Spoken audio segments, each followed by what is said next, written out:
Hi everyone, welcome back to my channel RMB EduTech. আশা ৰাখিছো আপোনালোক সকলোৱে ভালে আছে আৰু আজিৰ এই ভিডিঅটোত আমি আলোচনা কৰিব লৈছো ডাইৰেক্টৰ অফ সেকেন্ডাৰী এডুকেশনৰ এটা ইম্পৰ্টেন্ট নোটিছ আহিছিলে মাজতে আৰু যিসকল ব্যক্তিয়ে পিজিটি আৰু জিটি এপ্লাই কৰিছিলে অলৰেডি তেওঁলোকৰ ডেট এক্সটেন্ড কৰা হৈছিল 20 নৱেম্বৰ তাৰ পাছত আৰু এটা নটিফিকেশন আহিছিলে ইয়াত আপোনালোকে চাওক point number 3 the edit option for all fields in respect of the applicants who have successfully submitted online application will be open with effect from 22nd November 2024 till 30th November 2024 midnight.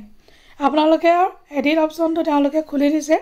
22 ৰ পৰা 30 নৱেম্বৰ লৈকে আপোনালোকে যিকোনো এটা feel যদি কিবা আপোনালোকৰ ভুল হৈছিল আপোনালোকে কাৰেকচন কৰিব পাৰিব. The candidates may edit or correct their application in the portal within the prescribed time by specified time. তেওঁলোকে দি দিছে. আৰু এটা মই কালি এটা ভিডিও দিছিলো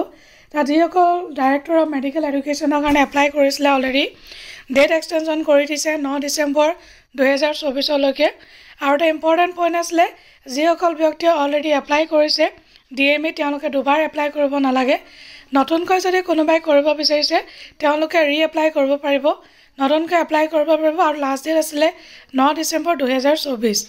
যদি ভিডিওটো ইনফৰমেটিভ বুলি ভাবিছে তেতিয়াহ'লে এটা লাইক কৰি দিব চেনেলটো সাবস্ক্ৰাইব কৰিব নাপাহৰিব লগতে মোৰ ভিডিওটো শ্বেয়াৰ কৰিব নাপাহৰিব তো আজিলৈ আহো বাই বাই টেক কেয়াৰ জয় হিন্দ